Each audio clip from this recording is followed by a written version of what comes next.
కథావాణికి స్వాగతం. కథాభిమానులందరికీ నమస్కారం. నేను డాక్టర్ శ్రీమతి కొఠారి వాణి చలపతిరావుని. చూస్తుండగానే మళ్ళీ ఆదివారం వచ్చేసింది. మన కథావాణిలో కథ కూడా వచ్చేసింది. ఈసారి మీకోసం ఒక అద్భుతమైన కథను రచించి వినిపించటానికి సిద్ధమై వచ్చాను. ఆ కథ పేరు కూడా ఒక అద్భుతమే. అది ఏమిటి అంటే సృష్టి. ఇంకా ఆలస్యం చేయకుండా కథలోకి ప్రవేశిద్దాం. అది ఒక super speciality maternity hospital labour room. చెక్కబల్ల మీద పడుకొని పురిటి నొప్పులు పడుతోంది ఆమెని. ఆమె చుట్టూ జూనియర్ డాక్టర్ ఇంకా నర్సులు ఉన్నారు. పక్క గదిలో నుంచి ప్రముఖ సీనియర్ గైనకాలజిస్ట్ వసుంధర మధ్య మధ్య వచ్చి చూసి తన అసిస్టెంట్కి నర్సులకు చేయవలసిన పనులు, తీసుకోవలసిన జాగ్రత్తలు చెప్పి వెళ్తోంది. వీళ్ళంతా కాక మరొక ముఖ్య వ్యక్తి ఆ గదిలో ఉన్నాడు. ఆయన యామిని భర్త అరవింద్. నొప్పులు పడుతున్న భార్య మంచానికి తలవైపున నిల్చొని ఆమెను ఓదారుస్తూ మానసికంగా ఆమెకు అండగా నిలుస్తూ ఉన్నాడు. అంతకంతకు నొప్పులు ఎక్కువ అవుతున్నాయి. అబ్బా, అమ్మా, నేను ఇంకా ఈ బాధ భరించలేను, తట్టుకోలేకపోతున్నాను, నా వల్ల కావటం లేదు అంటోంది యామిని తల్లడిల్లిపోతూ. అది చూసి అరవింద్ మనసు కూడా బాధతో తల్లడిల్లిపోయింది. ప్లీజ్ యామి, కొంచెం ఓర్చుకో, ఇంకో అరగంటలో కాన్పు అయిపోతుంది అంటున్నారు డాక్టర్లు అన్నాడు ఊరడిస్తున్నట్టుగా. అమ్మో, ఇంకా అరగంటనా? అంతసేపు నేను ఇంత బాధపడాలా? నా వల్ల కాదు, నేను తట్టుకోలేకపోతున్నాను. అలా అంటే ఎలా యామి? డెలివరీ అంటే ఇలా ఉంటుందని, ఇంత బాధను నువ్వు అనుభవించాల్సి వస్తుందని నాకు ముందు తెలియదు. నీ బాధ చూస్తుంటే నాకు బాధగా ఉంది. అయినా తప్పదు కదా అంటూ భార్య చెంపలు నిమురుతూ చుబుకాన్ని తన మునివేళ్లతో పట్టుకొని బుజ్జగింపుగా అన్నాడు అరవింద్. వద్దు వద్దు, నేను ఈ నొప్పులు భరించలేను. ఎంత బాధగా ఉందో మీకు చెప్పినా అర్థం కాదు. అమ్మో, నొప్పండి, నొప్పి, అబ్బా నొప్పి, అమ్మో, నేను బతకను, ఈ నొప్పులతో చచ్చిపోతాను. యామి, ప్లీజ్ అలా అనొద్దు, నేను తట్టుకోలేను. నీకు ఒంట్లో బాధ అయితే నాకు గుండెల్లో బాధ. నీ బాధను కళ్ళారా చూస్తూ, నీ అరుపులను ఈ చెవులతో వింటూ నేనెంత బాధపడుతున్నానో నీకు అర్థం కాదు. Please cooperate with doctors. ఇంకొంచెం సేపు అయితే డెలివరీ అయిపోతుంది అంటున్నారు డాక్టర్లు అని అంటుండగానే యామిని పొరుటి నొప్పులు తారస్థాయికి చేరుకున్నాయి. ఆమెకు నడుము బద్దలైపోతున్నట్టుగా ఉంది. ఆ బాధను వర్ణించటానికి మాటలు లేవు అన్నట్టుంది పరిస్థితి.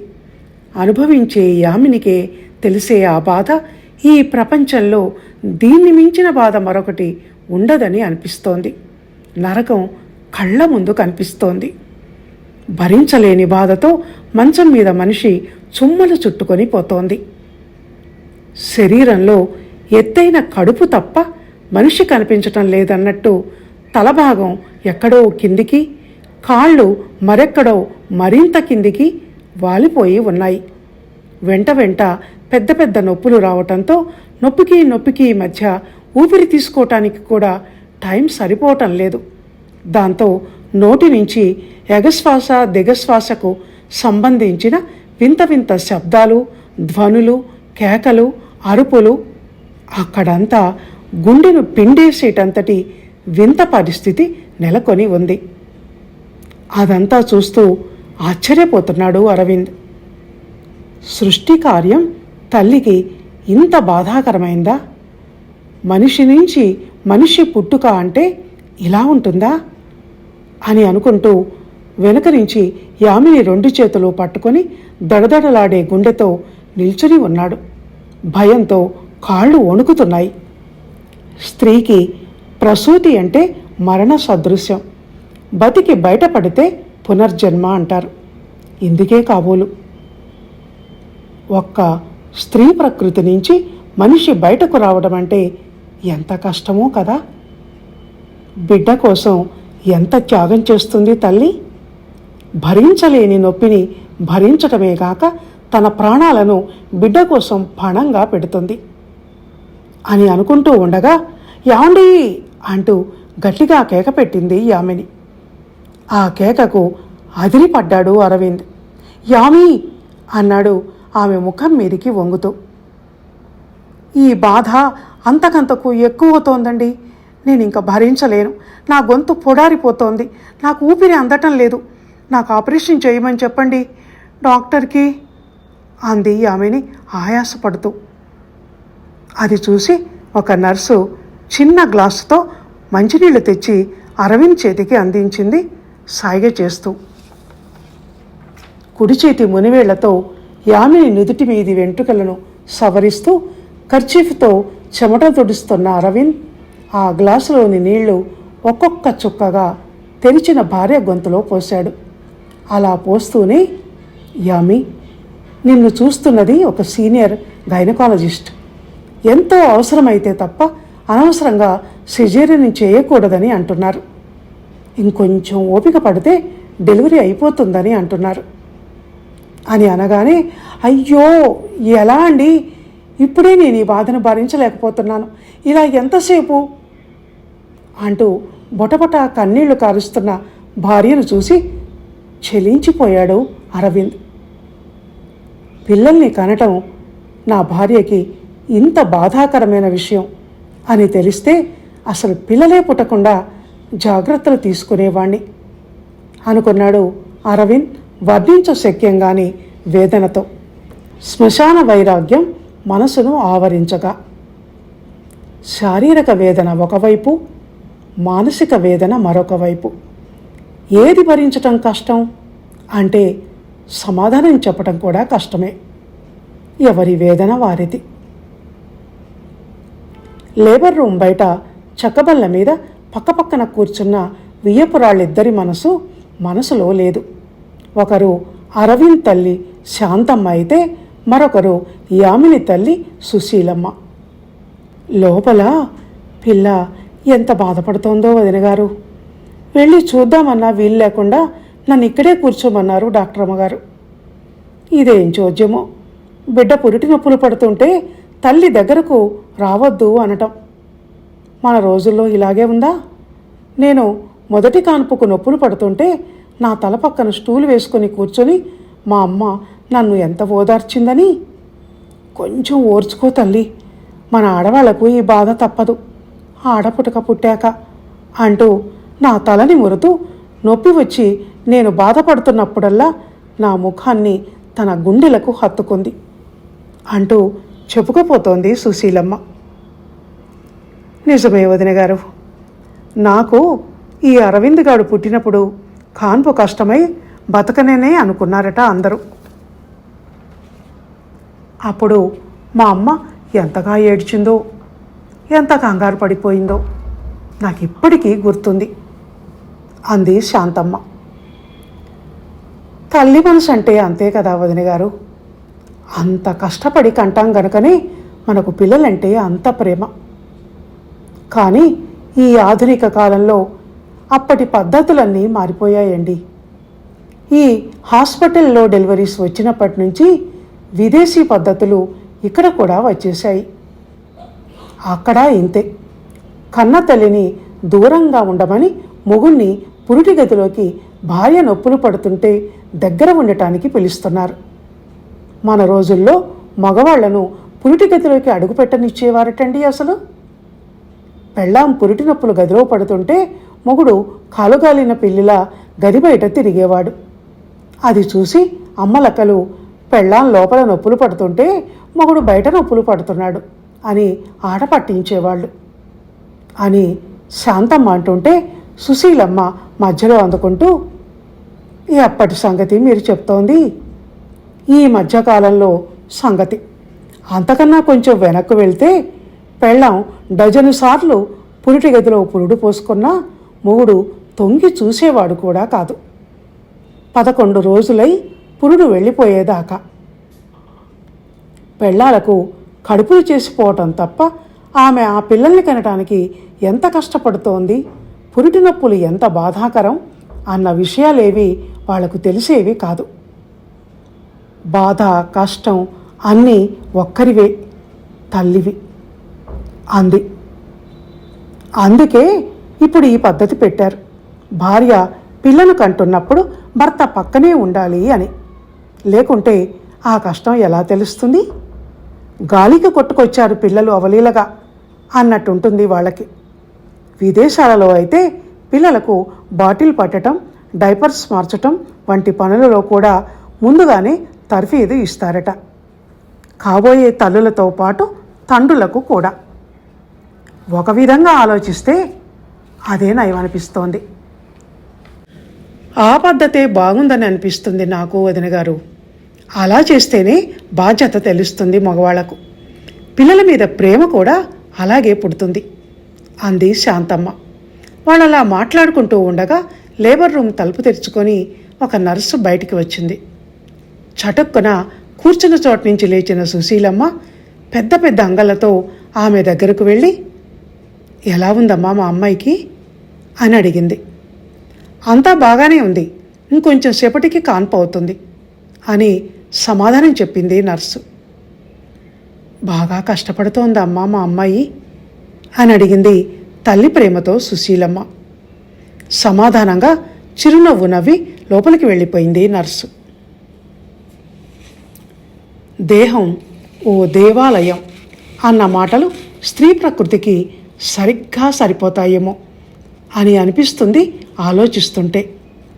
ఆలయ గర్భగుడిలో దేవుని విగ్రహానికి ప్రాణప్రతిష్ఠ జరిగితే అమ్మ గర్భాశయం అనే గర్భగుడిలో ఓ జీవుడికి ప్రాణప్రతిష్ఠ జరుగుతుంది. అంటే ఓ మనిషికి జన్మనివ్వటం అనేది అమ్మ నిర్వహించే ఓ అద్భుత కార్యం. అమ్మ గర్భంలో బీజం వేయటం వరకే నాన్న పని. ఆ తర్వాత బరువు మోసేది, బాధపరుస్తూ సృష్టి చేసేది, పెంచి పోషించేది అన్నీ అమ్మనే. ఆ లెక్కన బ్రహ్మ, అమ్మ ఒకరే కాదు, సృష్టికర్తలు ఇద్దరు. ఆ పురిటి గదిలోని ఆ సృష్టి విధానాన్ని చూస్తుంటే అలాంటి ఆలోచనలు వస్తున్నాయి అరవింద్కు. ఎంత ఆశ్చర్యం ఈ ప్రకృతి ఏర్పాటు, ఎంత అద్భుతం ఈ సృష్టి కార్యం అనుకుంటుంటే అరవింద్కు తన తల్లి శాంతమ్మ గుర్తుకొచ్చింది. భార్య యామిని పురిటి వేదన చూస్తుంటే తన తల్లి కూడా ఒకప్పుడు తనని కనటానికి ఇంత వేదన పడి ఉంటుంది కదా అన్న ఆలోచన వస్తోంది. నేను చనిపోయినా పర్వాలేదు, కానీ ఒక జీవిని నేను ఈ భూమి మీదికి తేవాలి, నేను ఓ బిడ్డను కనాలి అని అనుకోవటంలో ఎంతటి తెగింపు, ఎంతటి దృఢనిశ్చయం దాగున్నాయి. త్యాగానికి పరాకాష్ఠ కదూ ఇది. సర్వసంగ పరిత్యాగులకు, జీవన్ముక్తులకు కూడా పిసరంత బ్రతుకు ఆశ ఉంటుందేమో కానీ బిడ్డను కనే అమ్మకు మాత్రం కాదు. చావో రేవో బిడ్డను మాత్రం కని తీరాల్సిందే. అలాంటి అమ్మకు పుట్టిన కొడుకు పసిప్రాయంలో అమ్మే సర్వస్వంగా ఆమె కొంగు పట్టుకొని తిరిగేవాడు. అమ్మ క్షణం కనిపించకపోయినా గుక్కపట్టి ఏడుస్తూ ఇల్లంతా వెతుక్కునేవాడు. పెరిగి పెద్దయి తనకంటూ ఒక జీవితం ఏర్పడిపోయాక ఎందుకు అమ్మంటే అంత చిరాకు పడతాడు? అమ్మను ఎందుకు విసుక్కుంటాడు? ఏదో చెప్పాలని ఆమె నోరు విప్పితే చాలు నువ్వు ఇక మాట్లాడకు అని మండిపడతాడు. నేను నాది అన్న స్వార్థంలో పడి అమ్మను పరాయిదానిగా ఎందుకు చూస్తాడు? అమ్మను, తన ఉనికికి కారణమైన అమ్మను అలా ఎలా మర్చిపోతాడు అని ఆలోచిస్తుంటే అందుకు తను మినహాయింపు కాదన్న కఠోర సత్యం తెలిసి వచ్చింది అరవింద్కు.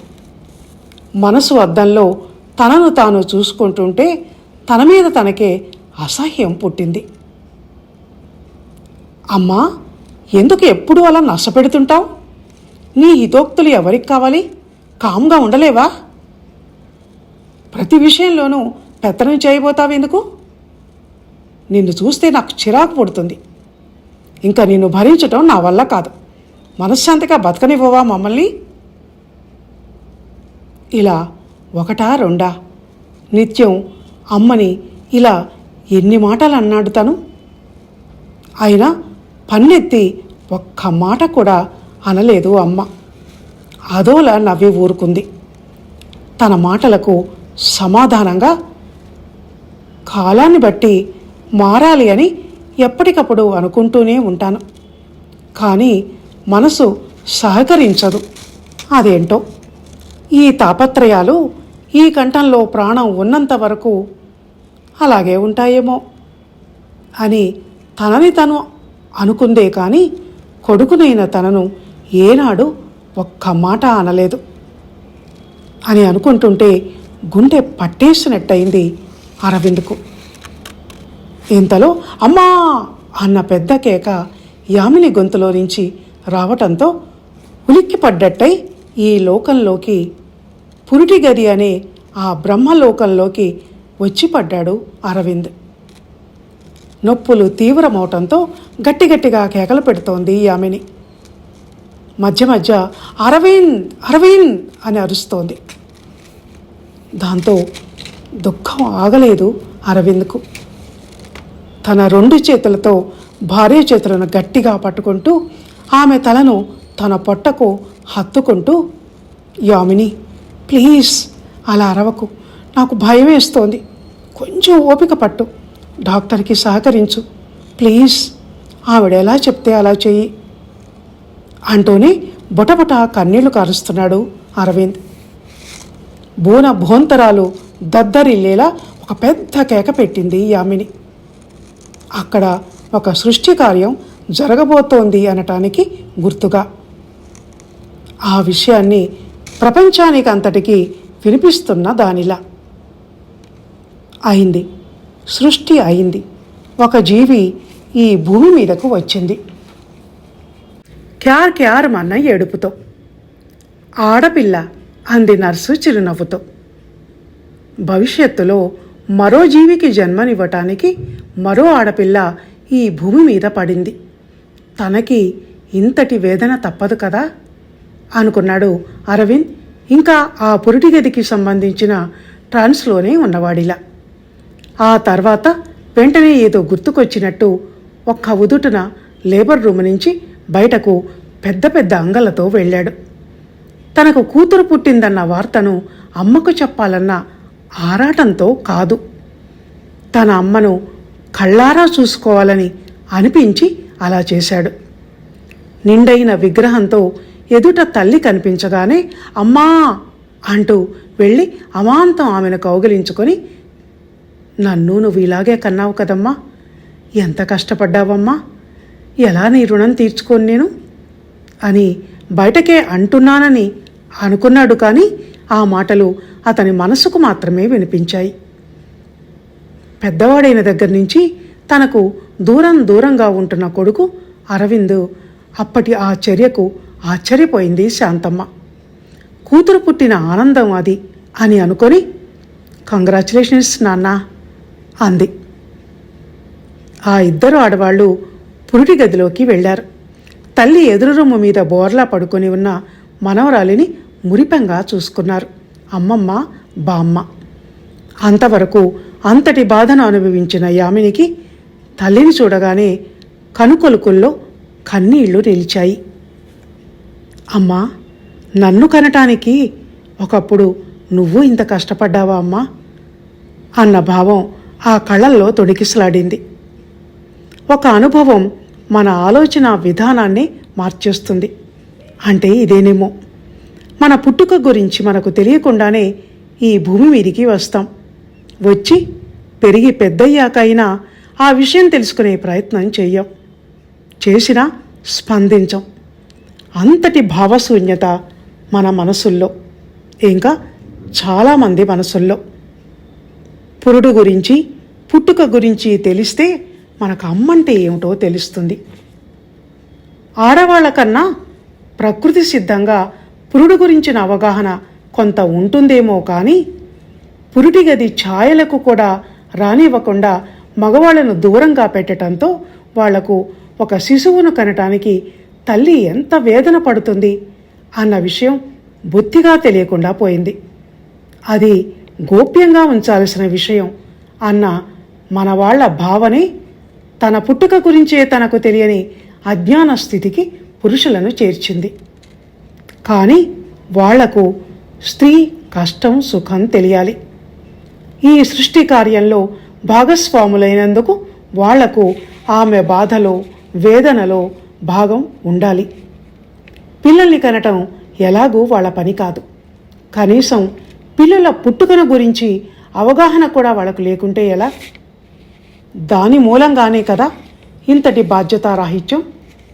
కనీసం పిల్లల పోషణలో అయినా భార్యకు తోడ్పడకపోతే పిల్లలతో వాళ్ళ అనుబంధం ఎలా దృఢపడుతుంది అన్న ఇలాంటి ఆలోచనల ప్రతిఫలమే భార్య బిడ్డను కంటున్నప్పుడు భర్త పక్కనే ఉండాలి అన్న ఈ కాన్సెప్ట్.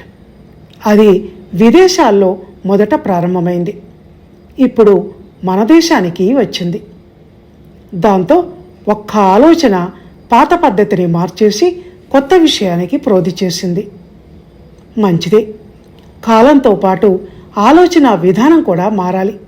కొత్త కొత్త పద్ధతులు పురుడు పోసుకోవాలి అన్న ఆలోచనలు అక్కడున్న అందరి మనసుల్లోనూ విప్లవాత్మకంగా పరుగులు తీశాయి.